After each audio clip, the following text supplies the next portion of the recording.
Now, I don't have time to go through all the institutions that the British created, but I'm going to have each of the major institutions of studying India. There's about 20 important ones in England and in India, which I'm profiling in detail what they studied and what they did.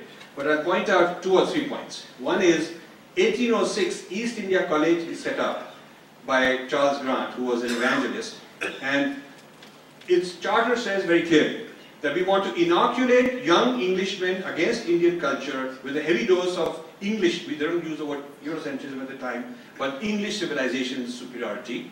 And they don't use the word Hinduphobia, but they say, well, the evil of the heathens and the problem with the heathens and stuff like that, which is what we're now calling Hinduphobia. So they first want to inoculate the young Englishmen before they go to India with this kind of an ideology. So, because they don't want to take the risk of shipping them to India and finding out that they don't have their roots, they don't have their foundations, they may fall in love with India, they may get married there, they may have all these problems.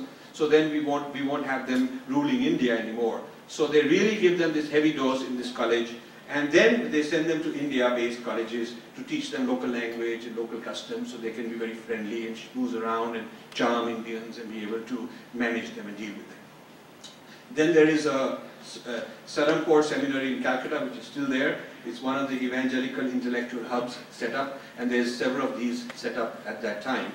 And then I'm also pointing out there is a College of Fort Street, their